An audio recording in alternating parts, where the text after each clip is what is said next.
I'd say the legacy, first of all, is that these guys changed the game. These guys changed the game. The game you watch now is the game that they created. The speed of the game, the fast-paced freelance nature of the game, of course, the three-point shot, of course, the high-flying athleticism that the slam dunk contest is emblematic of. They changed the game.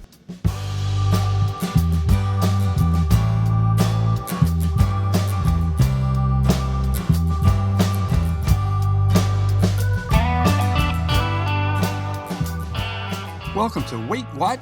Sports Biz Chat with DP and McGee, the podcast where we take a sometimes irreverent, sometimes cynical, and yes, even a sometimes serious look at the business of sports. I'm your co-host, Tim McGee. And I'm David Parrow. David, what's on your mind this rainy, gloomy Tuesday morning in the New York metropolitan area? Well, it's above freezing, so we have that going for us because that's been a rare situation lately. I'm just so tired of it. First off, I don't like saying, I can't take credit for it, although he seemed to say that we delivered some extra luck for him. Last week's guest, Jake 𝘠𝘠, a longtime friend of both of ours. I'm just so excited for what's happening at 23XI. First ever start the season with 3 wins by Tyler Reddick, one of the drivers on Michael Jordan and Denny Hamlin's team. And that, this whole operation coming off of what they did last year, I just think it's been spectacular of how they've come together. And one of the things I want to say, obviously, congratulations to Jake and the leadership that he's brought. I've been critical of Michael Jordan in the past on various things, but the way he's handled everything with this team, I think, has been amazing. When he gets interviewed, he puts all the credit to everybody else, not just Tyler Reddick, but crew chief and Denny for bringing him the idea, which of course Steve talked about last week in our conversation. And Michael's like, I'm the guy that puts the money up, and he's having fun with it. And just the conversation we had with Jake was just so refreshing in terms of that feeling that they're having inside it. And I think it's a positive for the sport. Now, I don't think Tyler Reddick's going to necessarily dominate. By the way, he had SVG breathing down his neck there towards the end of that race. I was thinking about you when he was making his move. But if you did watch the race, Tyler Reddick was going much faster at the end of his run than SVG was at the end of his, and he pulled away at the end. It wasn't particularly close. They got that car dialed in. And I do remember back, I'm not saying Tyler Reddick is Jeff Gordon. We're not there yet. But there was a time when Jeff Gordon was very, dominant, and people were saying, what's he doing? What do they have on the the car? Are they doing anything that's untoward to the rules, because he was so dialed in? And the then president of NASCAR, Brian France, who, kind of had some issues and was moved out, I remember saying to me once, he goes, fans like seeing extraordinary people do extraordinary things. And so while, yes, you could say, no, we want more balance, people start watching when things like this happen. So I don't know what's going to happen next race, but, won 3 different types of race: a super speedway in Daytona, a more traditional, I think, 1.5 mile oval at Atlanta, and then this road course at COTA. I do have to say this. I do not like seeing stock cars race at COTA. I think that race is quite honestly pretty boring. And I'm an F1 guy somewhat, but I don't think those cars look anywhere as cool as the F1 cars on that particular circuit. Yeah. Yeah. Would you like some pate to go with that? And I'm not. I like NASCAR as well. It's just that, and I'm not necessarily against road courses, but I love the fact that you have to win on different types of courses. Absolutely. Yeah. Listen, Bubba hasn't hit his stride, but he finished in the top 10. This team is going to be very good. Whether or not they dominate for the entire season is unlikely, just because it's a long season and there's a lot of great teams and drivers out there. Do keep in mind that a couple of years ago, 23XI was so bullish on Tyler Reddick that they bought him out of his contract a year early from RCR. So they saw something then, which is certainly paying dividends now. That's somewhat my point, that they have put together one hell of a race operation. And as Jake said last week, winning is really hard in this sport. It's not something that you can expect. Yes, you can go into the race feeling you have a chance to win, but they've put together things that have been able to deliver winners. And part of that is driver, part of that is crew chief, part of that is crew, and certainly kind of the leadership and the mentality, which I think Michael and Denny are bringing. number of people involved in putting this together, and I think it's just clicked really nicely. And the reason why we can sit there and talk about this as fans and friends, but what's important is I think the eyeballs and the momentum that this creates with NASCAR, particularly coming out of the lawsuit settlement in December. So I think it's a fascinating moment for NASCAR, I think, moving forward, and it's certainly got my attention. Yeah, they 2311 couldn't have scripted it any better when it comes to, coming out of that lawsuit. I'm reminded of something, he didn't say it on the show, but, past guest Jeff Burton, I heard him once say, every race 40 guys start and 39 realize they're not going to win. Some of them just realize it sooner than others. And it's the same thing with the season, right? It's a long season, Only one person, only one driver is going to prevail at the end. Now, whether or not that's Tyler Reddick, I'm certainly not willing to go out on a limb and make a prediction now. But the nice thing is that had this been last year with the playoffs, after 3 races, he'd be the only driver who was locked into a playoff spot. Yeah. It's one way to improve your chances, right? Just win every race so nobody else can qualify. Right. Before I go back over to you, there is another follow-up bit that I wanted to talk about, and it's coming out off of the Olympics and a bit of the, I guess, controversy that we discussed last week with the gold medals going both to the women's and the men's U.S. teams, and some of the problems that happened in the locker room and things that were said, and the women not going, say, to State of the Union. SNL did a really brilliant thing, and I was so happy that the athletes participated in that. And interestingly, the guest this week was an actor by the name of Connor Story, who happens to play the Russian player in Heated Rivalry. I did not know that he was an American. Yeah.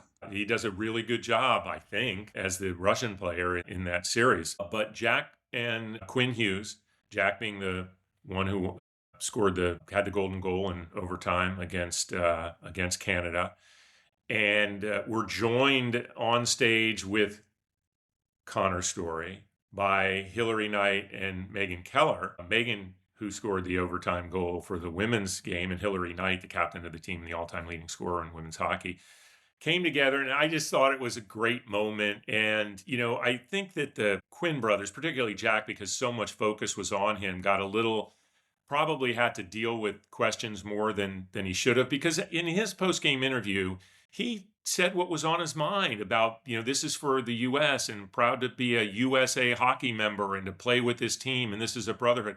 I didn't think there was anything wrong with what he said.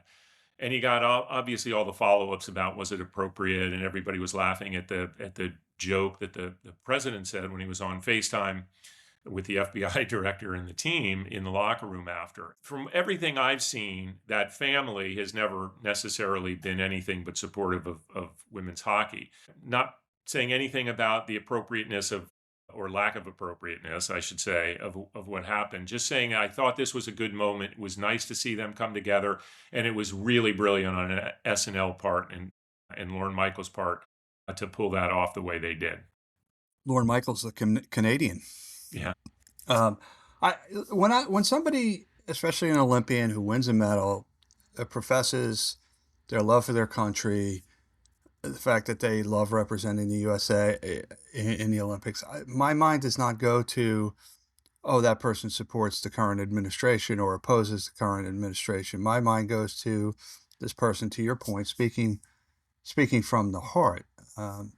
And yeah, I thought that opening monologue was great with those two women there. The women got a joke in at the men's expense. I think we should move, as a nation, we should move on from that and just be happy that we won 2 gold medals in a sport that we've not always dominated. And I'm not saying we dominated, but we won 2 gold. What do you got? I want to talk a little bit about FIFA, a follow-up from something we talked about last week, and then some other stuff that's going on, which, I think I mentioned last week. Every time there's an Olympic Games, there's some sort of issue or crisis or problem, and the IOC always seems to solve it, right? And the games, by and large, come off without a hitch. Well, we're starting to hear rumblings about things going on with FIFA. So we talked last week about the fact that the New York, New Jersey organizing committee canceled the big fan festival that was scheduled for Liberty State Park, and they said they were going to run a series of more community-based events throughout the state. It turns out the Seattle organizing committee did the same thing. They made that announcement. Now they're going to be having fan festivals across the state of Washington, from, Yakima in the east to Vancouver in the northwest and everywhere in between. They can spin it all they want, but it's really come down to a financial situation. I think it was a couple of $1 million a day just to run that fan festival in each market, which, if you're not making enough sponsorship dollars, you've got to cut costs other places, and that's in some places, and that's as good a place as any to cut it. But there's some other stuff that's going on. The Foxborough City Council, so the Boston Organizing Committee, is actually playing their matches in Foxborough at Gillette Stadium. Foxborough is a very small community. I think it's 19,000 residents. So it doesn't have a huge tax base. And so the city council will not vote to approve the license to hold those matches until the promised funds to pay for security and first responders and things like that has been released and paid to the city of Foxborough. And so I think you got to watch out for this, because there's a lot of money that was allocated across all of the markets that has not been released yet. Now, the Department of Homeland Security, which is running this, is saying, well, it's because of the government shutdown. But this money was supposed to have been distributed by the end of January, which was before the current shutdown. So somebody's not being entirely truthful. But that's going to cause issues, right? Because there's, Kansas City, any market, LA, they can't afford to absorb all of these costs in their budgets. They just can't. So I'm really watching out for that.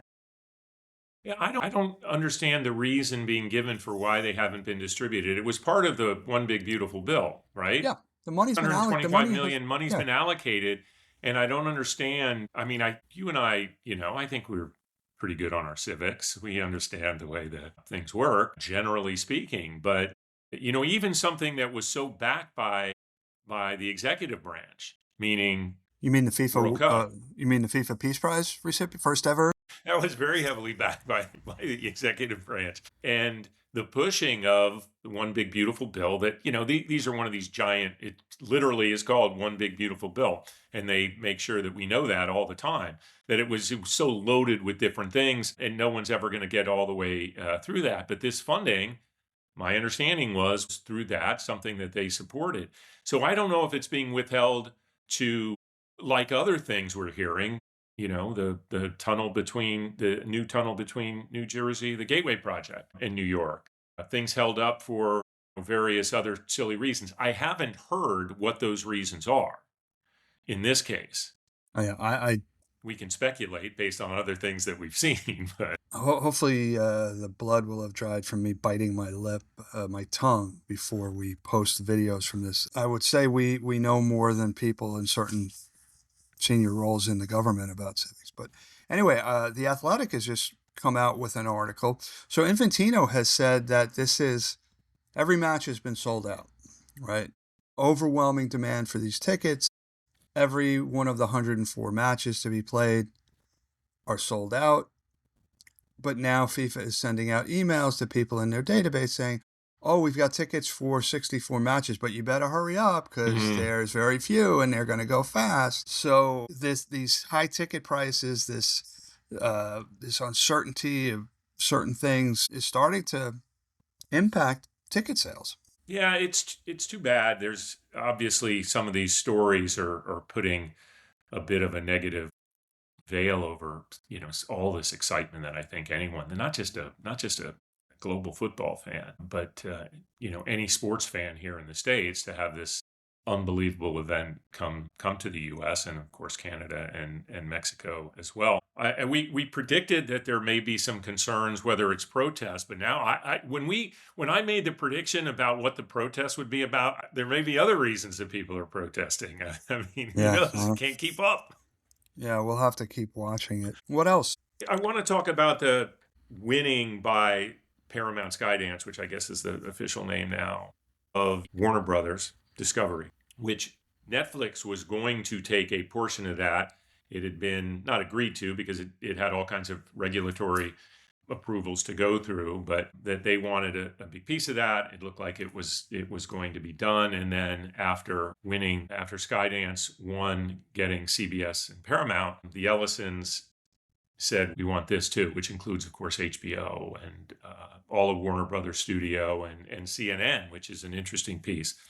And they wanted to buy everything. They had a little more of an offer, but it seemed like Warner Brothers Discovery said, no, we're happy with the deal with Netflix. And then it just became untenable. The bid got higher. Netflix, they backed out. And that's very, very recent news that they're backing out. So assuming it will get approval, and I think we can guess that it will get approval given what we're seeing right now, there will be a merger of everything Paramount and everything HBO, Warner Brothers, et cetera, which includes TNT and all these things. So the combining of these assets will make us, as people that follow sports and watch sports, realign our entire sports viewing vocabulary to where we're going to get something. Understanding is they want to keep the HBO brand alive.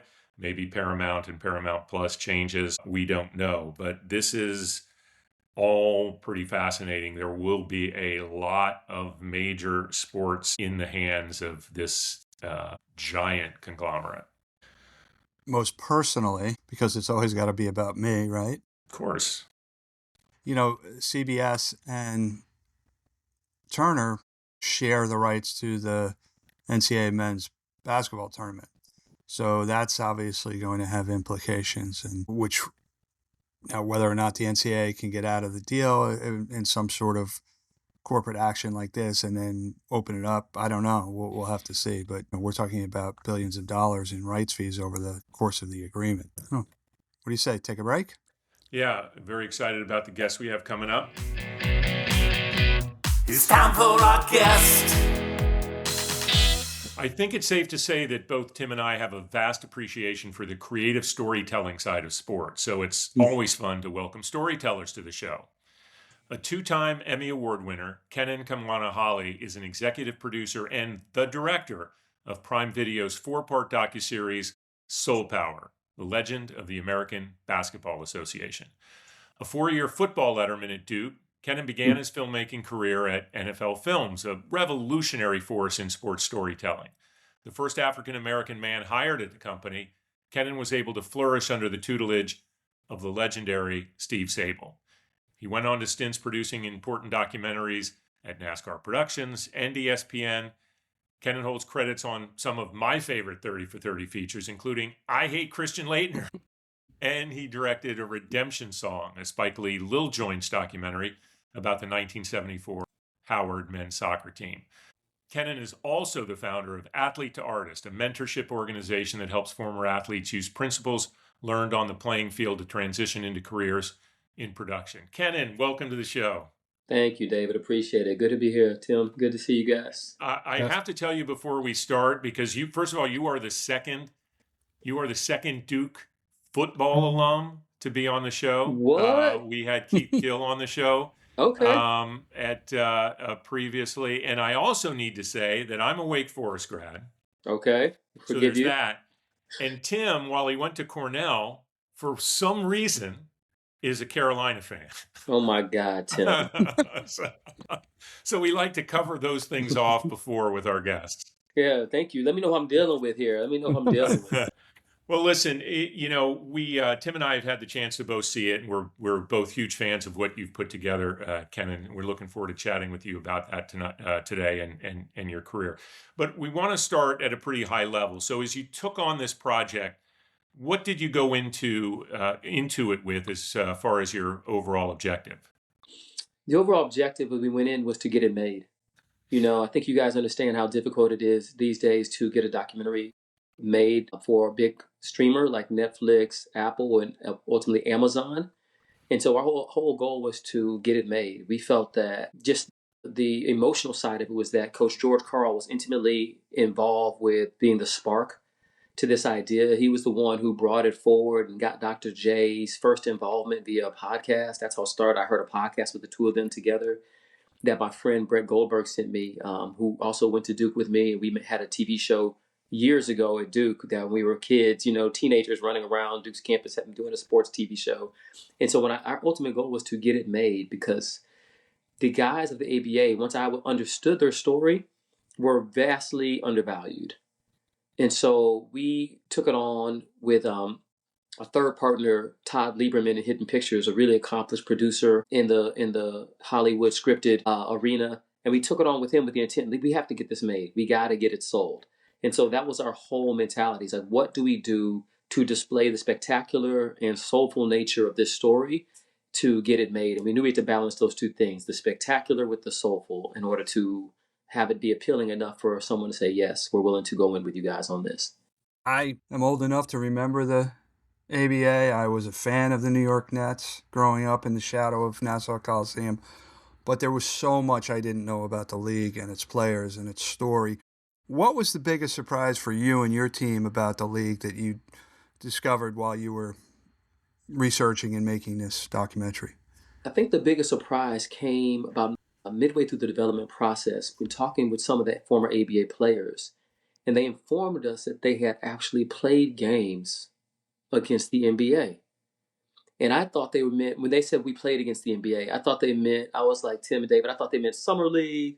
We were on 2 summer league, sponsor teams, and we played against some of their players. Like, no. We fully, as the Kentucky Colonels, went and played the New York Knicks. And I was like, what? It's like, yeah, the Indiana Pacers of the ABA went and played the Los Angeles Lakers. I'm like, wait a minute. And I had to look it up. Like, wait a minute, let me see, did this happen? And I looked it up, and they played, but they didn't just play them, they beat them. That they won. That towards the end of the ABA's existence, they were winning the majority of those games. So when I saw that is validated. It's like when you do what we do and you hear people telling old sports stories, they get out of proportion. You know that. We all do that. When I tell my stories of me at Duke, I'm way better as a player than I actually was on the field. But with these guys, when you see their accomplishments, it's one of those things where it was totally validated when we saw that they had won and had defeated the NBA in these exhibition games. So, Ken, and even though the ABA, I think on most levels, was considered a little more progressive, certainly than the NBA, and that includes from ownership, the marketing of the game, the style of play, of course, you encountered, it seemed through the documentary, pretty serious issues of racism across that level. Was that a surprise to you? No, I think it was America. It's America in 1967. What do you expect? It's like, it wasn't surprising. It was just very humbling to find out the personal stories of the men who experienced this. I think when you see Spencer Haywood's story, you see the personal nature of, because I think when it comes to like our country and like racism, the general umbrella of it is kind of like, it's one thing, but when it becomes personal and you hear it involve and affect someone's life, it changed your perspective on it.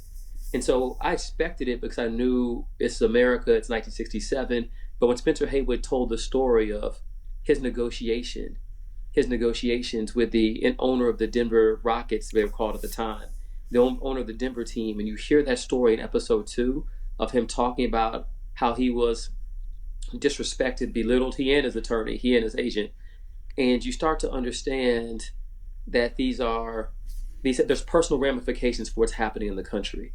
And I think that we all say, all of us who are students of history, we all say 1967 America. As soon as you say that, we expect some element of racism to be present. But when you hear it in a basketball player who's so outstanding as Spencer Haywood, his numbers are like, it's hard to compare. His numbers as a rookie are like akin to like a rookie. They're better than a rookie LeBron. I love LeBron, but they're way better than a rookie LeBron, or even like Dwight Howard as far as the imposing nature of him in the paint. As a rookie, it's mind-blowing. So you would think, because we think of athletics as we do now in the modern age, that makes you valuable. If you're that young and that good, you are one of the most valuable commodities in any sports league and franchise, because you're going to be good for a long time. So of course you're going to be respected.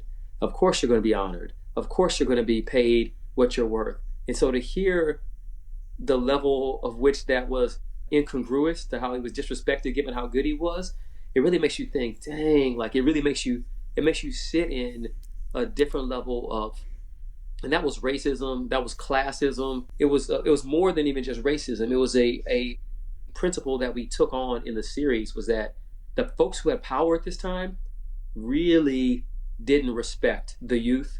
They didn't respect you if you were other than part of that power network. And they really couldn't conceptualize that they would ever lose their power. They could not conceive it. The Denver owner said that because he thought, I could say this, I'll be fine. And what's the kid gonna do? He can't do anything. They have no rights. They have no power. And this was that first generation of guys who really were like, no, we're gonna do something about it. We're gonna fight. And that essence of that became a mantra for us in the filmmaking room, amongst the production crew. We kept saying, this is about the power of your soul versus the powers that be. This movie's about the power of your soul versus the powers that be. And I say that because Tim and David, at that time, we had no title. We didn't have a title for it. So they didn't have a title. That was our mantra in the filmmaking room. This movie's about the power of your soul, your individual expression versus the powers that be.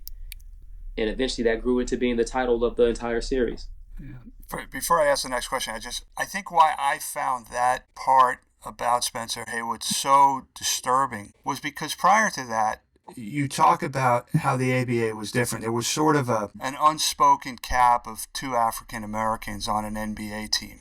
And the ABA teams were fully integrated. And a lot of the footage showed, black players and white players, hugging and, being together. And I'm trying to remember who it was. It might have been Willie Wise talking about how Louis Dampier was his, was like a brother to him. Yeah. So that's why I found that so jarring, that particular piece. And, obviously growing up being a Spencer Haywood fan, it hurt on that level too. But let me go back to it. You tell the story about Kareem Abdul-Jabbar, who at the time was still Lou Alcindor. He was supposed to sign with the ABA. And the commissioner at the time, George Mikan, who was an NBA legend himself, either he didn't deliver the check that was promised to Alcindor. Tell us what impact you think that might have had on the league and the future trajectory of the league if Alcindor had signed with the ABA as opposed to signing with the Milwaukee Bucks. Yeah, it's one of those great what if moments in sports history, Tim.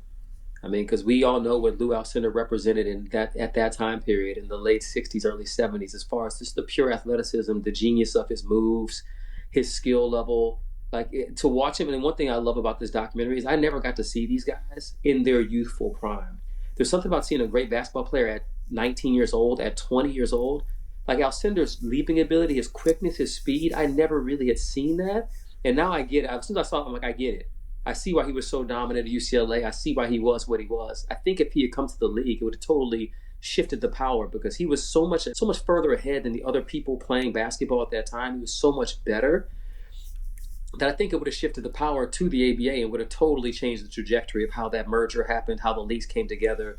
It could have ended up being more like an AFL, NFL thing where all the teams, come together. We're on one side and you're on the other. And now we have 2 conferences. It's one of the most fun things to think about. And it's interesting. At the premiere that we had for this series in New York on February 10th, I found out a new piece of information about that interaction. There's so many ABA guys who are still here with us, thank God.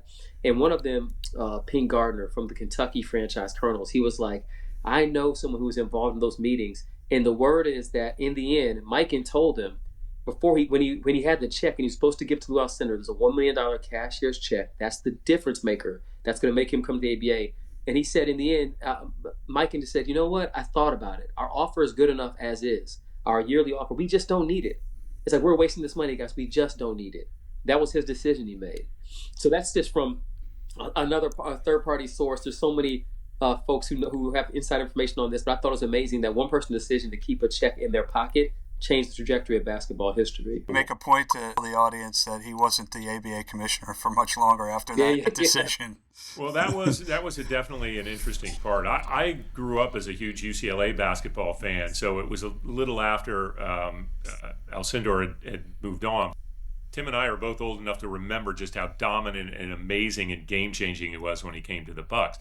Now, my first job after I came out of the ACC was to go to DePaul as the assistant SID, where George Mikan is an absolute legend there. So it was really interesting seeing all these things come together. But now I'm going to go to the next question, which is even more tied to me, because that's what we like to do on this show, Kenan, is make it about us. Dr. J is my favorite athlete of all time. On every level or any reason why you'd say who is your favorite player. And the fact that he ended up coming to the NBA and ended up with the Sixers, which I was a fan at the time growing up, and he brought that championship to that team.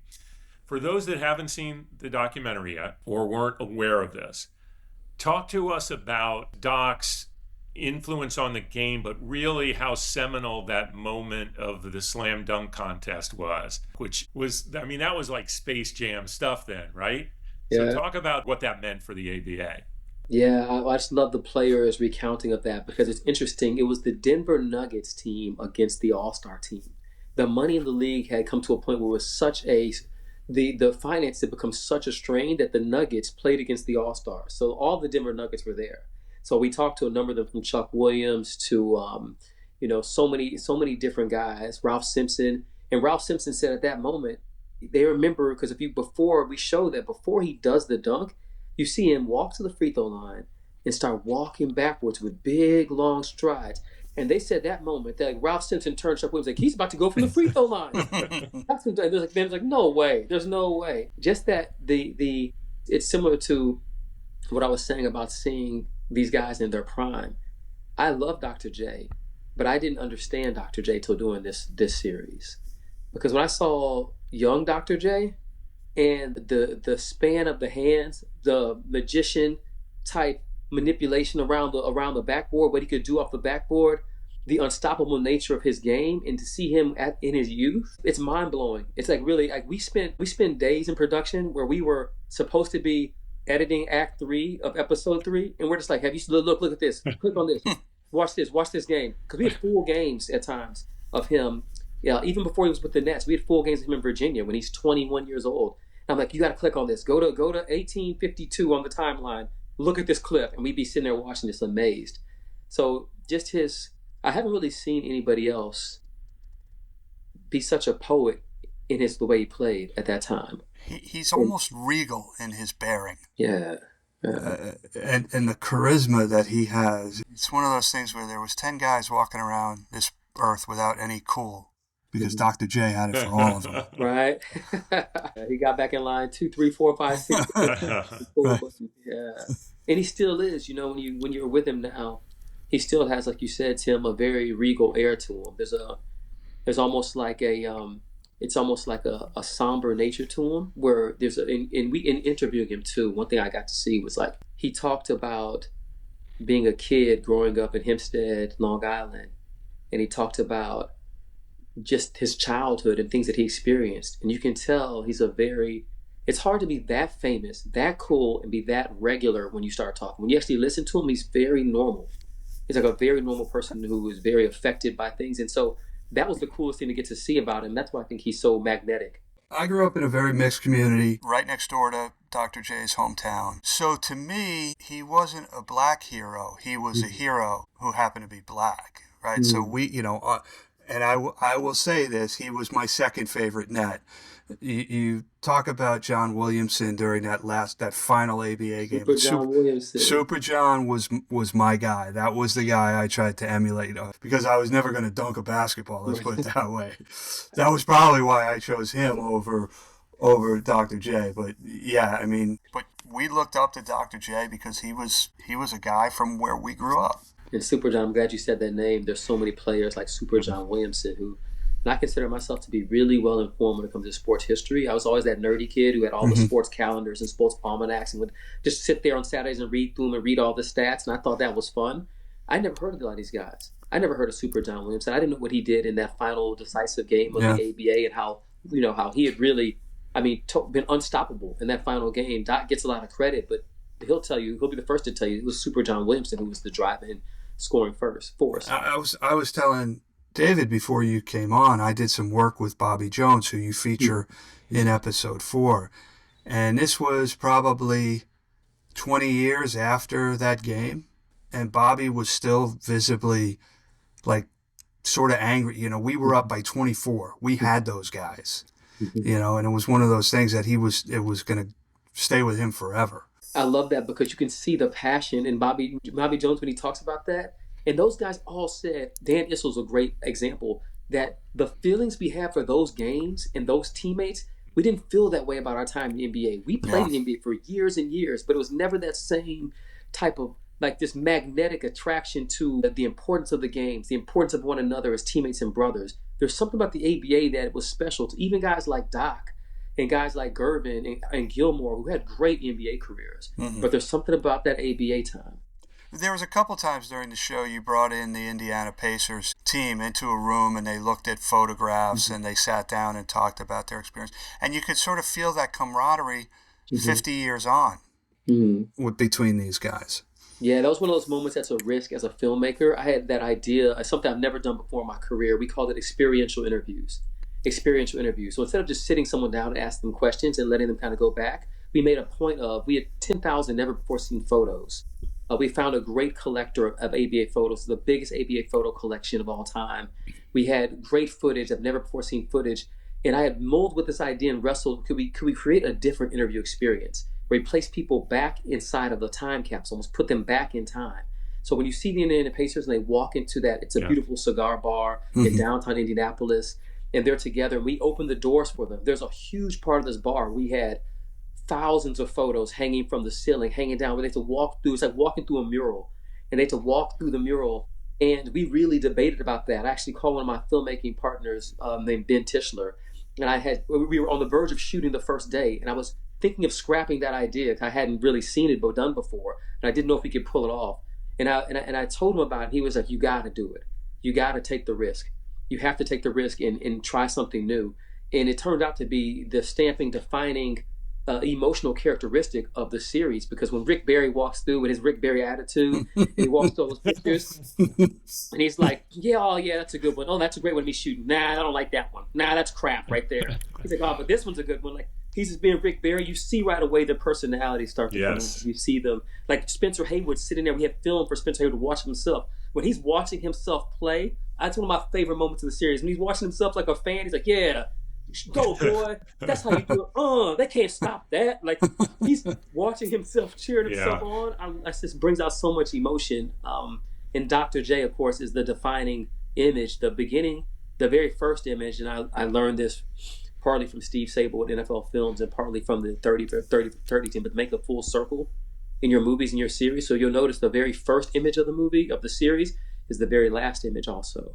So placing Dr. J in front of that mural of his life, all types of image, and of the times of the 70s, like the Jeffersons are on there also, and like all of his images, like to put him back in that time, I could see him.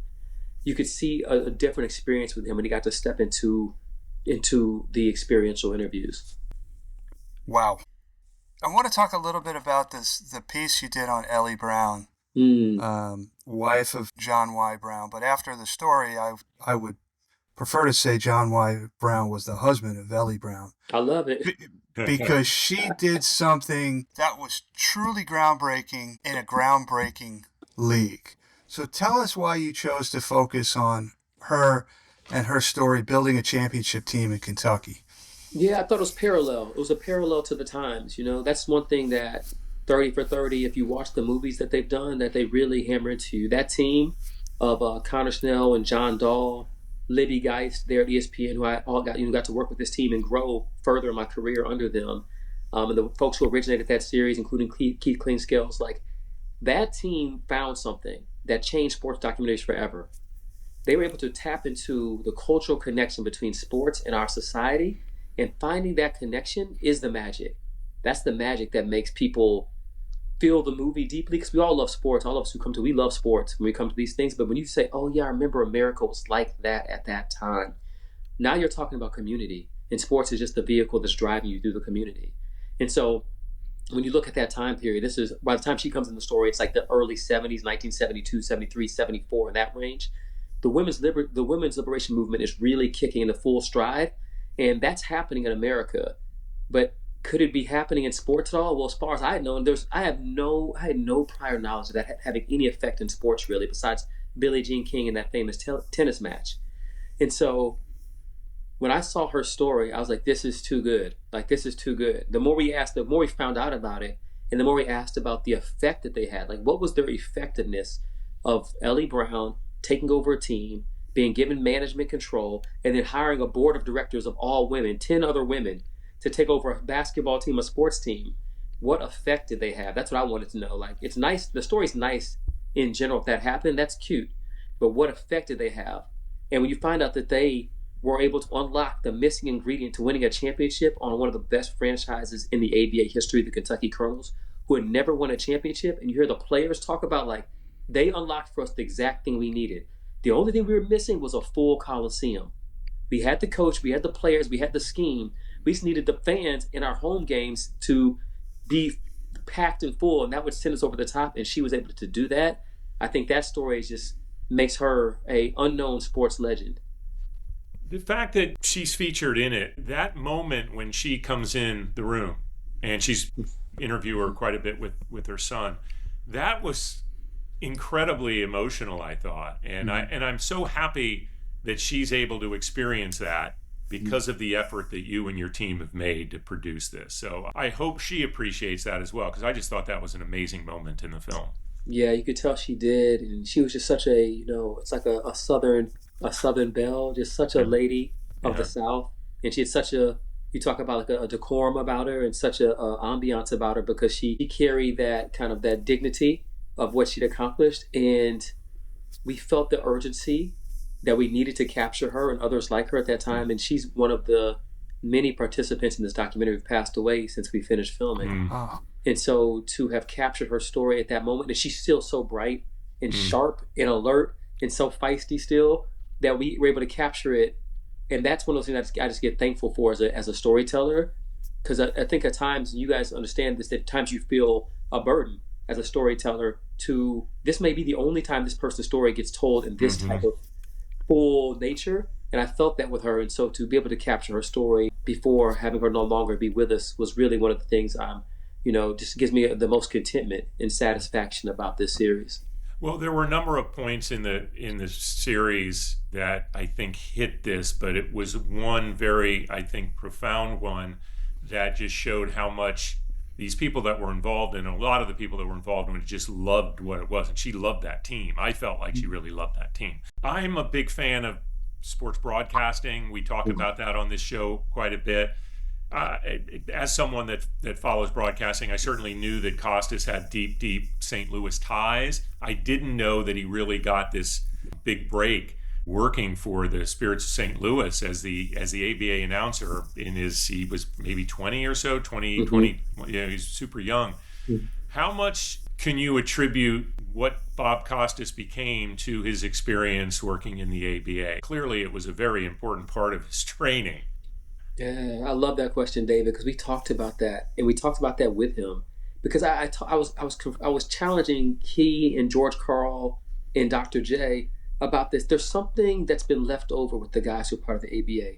There's something about the way they talk, the way they act. There's a little rebel nature, even in Bob Costas, who seems on the surface the less rebellious character you could think of, right? When you think of Bob Costas, but there's something about him when you talk to him personally where there's something that's stuck. There's a freelance nature, a spontaneous nature to these guys that's a little different than other athletes I've worked with. And I asked Bob about that, and he was like, there was so little, like there was so little reins, there were so little strings upon you when you were in part of the ABA. There was so much freedom to succeed and to fail, to make mistakes. And you'll see, for those who haven't seen the series yet, episode 4, where he has an epic fail on the mic in the middle of one of the games. And we were talking to him in New York at the premiere. He's like, "You put that in there? That's in there?" I was like, "Yeah, we put it in the series." He's like, there's so much room for you to express yourself and be yourself that I think that definitely helped form him in his unique one-of-a-kind voice, his unique one-of-a-kind perspective, his willingness to say what he really thinks about athletic performances and about athletic events.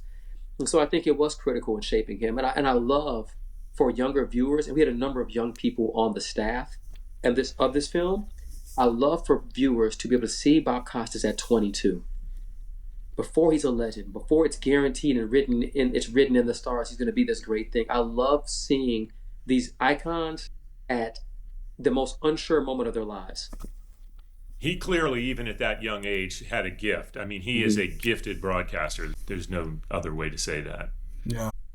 Towards the end of the series, Dan Issel says, when watching some footage of of NBA players. He said it's like we used to play in the ABA.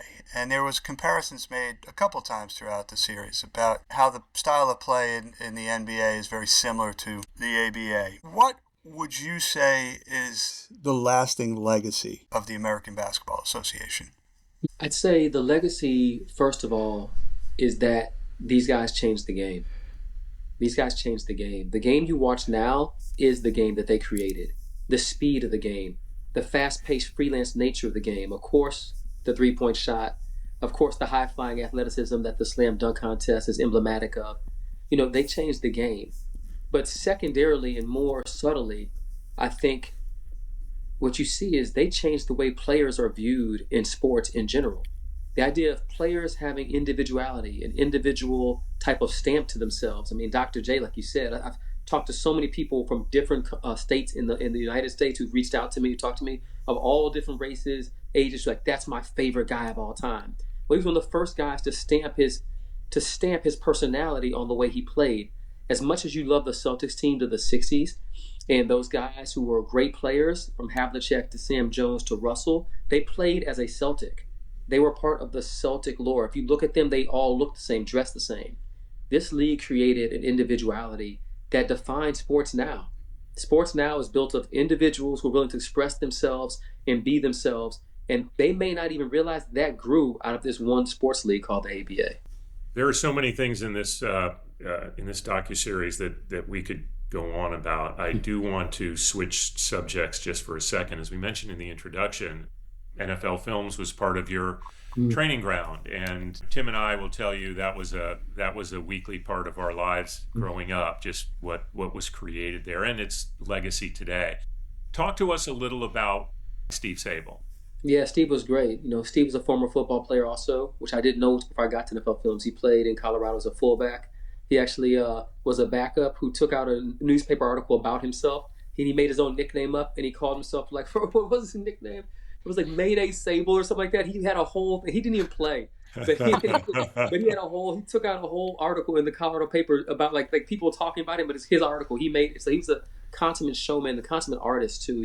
People don't realize Steve would build art, football art, that decorated the walls of NFL Films. So on the inside of the walls was his art that he had made. Like these handmade pieces that were incredibly detailed. Like to be around him and to see, he told this, he would sell on Thursdays at NFL Films. You have screenings where the young people have to show their work, right? And you have to go up in front of all these old grizzled veterans and they tear your work apart, right? You have to go up in front of everybody, you stand there, and those meetings really help you it was like almost like it was like filmmaking boot camp. And I love that experience because he would always say, our job as storytellers is to deliver the moment. If it's time for the people to all laugh, and then they have to laugh. If you play that for an audience, they don't laugh, then we've lost. That's a game we lost. If there's a time for the audience to cry, and you put that on the screen and they don't cry, that we lost that moment. But if they do cry, that's a win. Your job is to deliver the moment. And so that when we're in the edit room, Steve's voice just sticks with me in that regard. And that's why, and I'm known to be very like, how would I say it nicely? Like, I keep pushing us in the edit room. I keep pushing. Like I said, the only standard is that. The only standard is, did we undeniably deliver the moment? That's the only standard. If we didn't, we're still working. We're not done yet. And so that, I cherish that lesson from Steve. And he really gave me a chance. Like, he really saw me, and he saw that as a football player, I could write the game. I could write the game of football. And he gave me a great opportunity as a young producer to write some of the bigger shows at NFL Films. And those guys, Ray Didinger, and the guys who were older, accepted me and allowed me and helped me. And that really was a trampoline for my career, because it gave me confidence that if Steve believes in me, knowing what he knows, then I should probably believe in myself a bit and to go forward. We can't thank you enough for coming on the show, but before we let you go, we have two questions that we ask all our guests. The first one, where'd your career get started? Where'd you start? take us through how you actually got into the business, right? I mean, the experience at NFL Films seems unbelievable, if not a little bit harrowing for a young filmmaker. So how did you get your start? How did you land there coming out of school? I had a show with three friends called Duke Sports Inferno at Duke. where we had a comedy slash, it was like Saturday Night Live with all sports. And that's where, and Duke came to recruit, and they were like, you're a football player who has a TV show, who does movies? Like, yes, you should definitely come. But before that, my dad's video camera belonged to my father only on vacation. When we weren't on vacation, it was mine. And I would take it with my little brother. We would go around. I'm from Texas, from Houston, the Woodlands, Texas. And we would go around the Woodlands making movies. So instead of doing papers in high school, my teachers knew they would allow me to make movies. So I wouldn't do papers. I would make movies in the stead. And so my classmates were like, yeah, when are you making the next movie? And we made all kinds of funny movies during high school. And so it's just something that filmmaking, something I never really thought about. We just did it because it was fun. We did it because it was fun. And we did it in college because it was fun. And in NFL films, it was fun. And so it's always been just like an extension of one of the ways that I kind of like express myself as a person. I never thought about it as a business or a job. And I still don't really think about it like that. It's just kind of like, this will be fun. If we can make this amazing section about George Gervin that makes people see how awesome he is, wouldn't that be fun? And I still think of it like that. Okay. And the last question, what one piece of advice would you have for somebody looking to break into your industry? Ooh, that's good. Well, I tell all my athletes, artists, mentees, a lot of them are searching for a way to get in. I tell them the two basic things that you got to understand. It's like you got to think like, if you think of like an athlete, like your foundation, your legs, your foundation is the idea that self-care is career care. Self-care in this business is career care. Your soul has to be intact and in good spirits to create something that's soulful, that people can feel. That's the first thing I tell them. And then the last thing I tell them, the hands of your career, your hands that are going to help you reach out to people is harmonious business relationships. That's one of the biggest things in entertainment, is maintaining harmonious business relationships. It's one of the toughest things to do, because to do what we do, as you guys know, you got to bring your heart to work. You have to bring your heart to work. It's not like doing spreadsheets. Like, you got to bring your heart into it. If you don't have your heart in it, you can't make anything great. And when your heart's in it, people are sensitive. And when people are sensitive, people get offended. So I tell them, the mastery of the art of keeping harmonious business relationships in this industry is essential. It'll define your ceiling. It'll define how high you go. Thank you for that. Kenan 𝘠𝘓𝘈, thank you for joining us. Fascinating discussion. Kenan is the director and an executive producer of the Prime Video docuseries, 4-part docuseries, Soul Power, the Legend of the American Basketball Association. And I found it fascinating, and I found this discussion fascinating. So thanks for joining us. Yeah, David and Tim, thank you for having me, man. I enjoyed it. Thank you.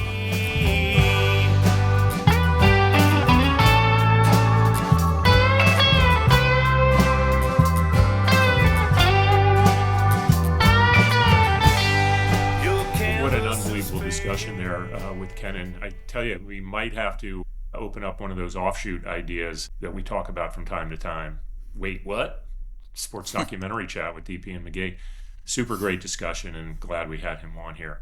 But we have arrived at that point of the show where we reserve for shout outs and things we are looking at or forward to. So Tim, what do you have your eye on?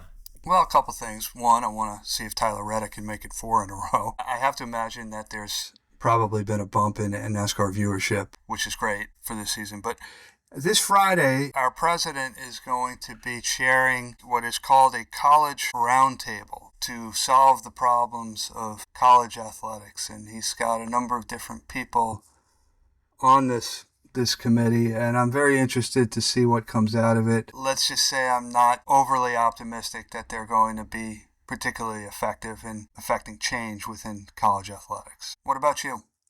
Well, one quick shout out. I want to thank Ray Stallone, who was instrumental in helping us schedule Kenan for this show. Ray and I go back a long time. He was the guy that officially hired me at DePaul University when he was the SID, and I got hired as the assistant SID, and that's the move that brought me to Chicago a long time ago. So big thanks to him.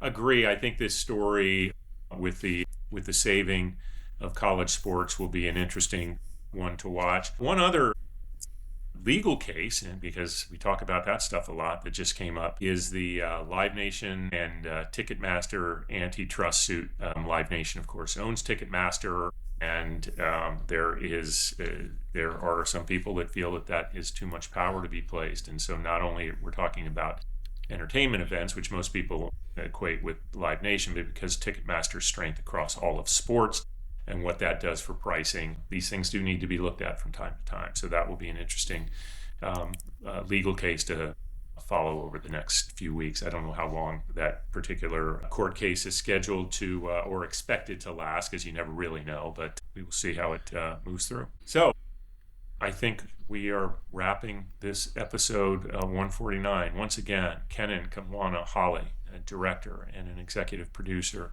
on Soul Power, Legend of the American Basketball Association, available on Prime. It's a 4-part series.